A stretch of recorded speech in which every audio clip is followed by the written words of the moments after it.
যখনই সরকার সম্পর্কে অভিযোগগুলি আমাদের খুবই পরিচিত অভিযোগ এবং বেশিরভাগই সত্য অভিযোগ, সেই অভিযোগগুলি সত্য আমরা জানি।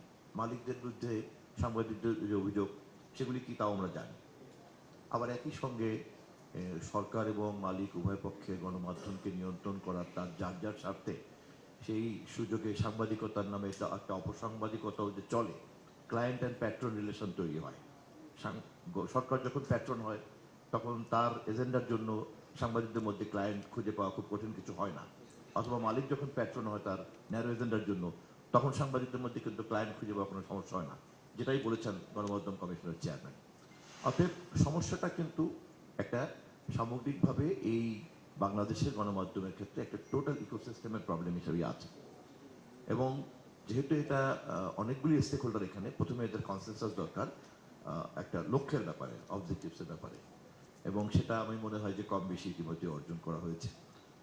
এবং অতীতের যেহেতু আমরা একটা নির্বাচিত সরকার, আমরা অবশ্যই রাষ্ট্রের দায়িত্ব, পরিচালনার দায়িত্ব জনগণের কাছ থেকে ম্যান্ডেট হিসেবে পেয়েছি, এবং আমরা কিভাবে পরিচালনা করব তা আমরা ইতিমধ্যেই প্রতিশ্রুতি দিয়েছি, এবং আমরা আমাদের প্রতিশ্রুতি অনুযায়ী পথ চলছি। সে কারণে গণমাধ্যম কমিশনের চেয়ারম্যানও অন্তত এখনকার অভিজ্ঞতা পর্যন্ত উনি প্রশংসা করলেন।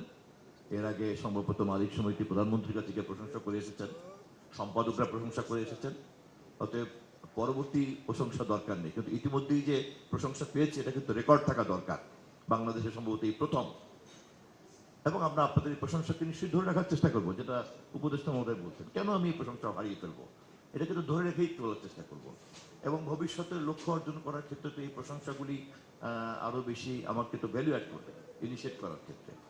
তো সেই দিক থেকে আমি মনে করি যে এই মুহূর্তে যেটা করণীয়, যে সর্বশেষ আমরা যে লক্ষ্য নির্ধারণ করেছি, খুব দ্রুতই আমরা একটা পরামর্শ কমিটি করব, এবং সেই পরামর্শ কমিটির পক্ষ থেকে সকল অংশীদারদেরকে সাথে নিয়ে আমাদের সুনির্দিষ্ট গণমাধ্যম কমিশন গঠন করার প্রস্তাব সেই পরামর্শ কমিটির পরামর্শ হিসাবে ক্যাবিনেটের সামনে, সরকারের সামনে আমরা উপস্থাপন করব, এবং এ ব্যাপারে সকলকে ঐক্যবদ্ধ থাকাটাই হচ্ছে কাজ, এবং সেখানে একটা ইথিক্যাল রোল যাতে কনসেনসাস এর ভিত্তিতে পালন করতে পারি, এটাই আমাদের এই মুহূর্তের কাজ হওয়া উচিত।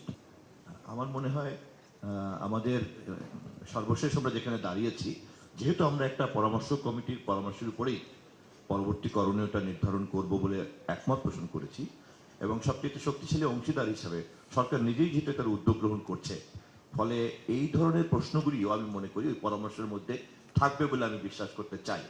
আগাম এই মুহূর্তে মন্তব্য করলে পরামর্শ কমিটির কাজ করতে হয়তো কিছুটা সমস্যা হয়ে তৈরি হতে পারে, বাট আমি খুব আশাবাদী যে সমস্ত প্রশ্নগুলির একটা সন্তোষজনক সমাধান পরামর্শের মধ্যে থাকবে। আমি খুবই দুঃখিত যে সবগুলি প্রশ্ন যা আলোচনা হচ্ছে, আমরা প্রথমেই যে ঐক্যমত পোষণ করে ফেলেছি, এগুলি সব কিন্তু আমরা সকলে, আমি মনে করি যে আপনারা কনসিয়াসলি করেছেন। যদি কেউ আমরা কনসিয়াসলি না করে থাকি, তাহলে সাবকনসিয়াসলি কিন্তু আমরা সবাই পরামর্শ কমিটির উপরে ছেড়ে দিয়েছি, এবং পরামর্শ কমিটির উপরে ছেড়ে দেওয়ার এই দায় দায়িত্ব উপস্থিত সকলের সহ যারা অনুপস্থিত আছেন, এই বিষয় নিয়ে কথা বলেছেন, আমার মনে হয় তারাও সবাই এই ব্যাপারে একমত।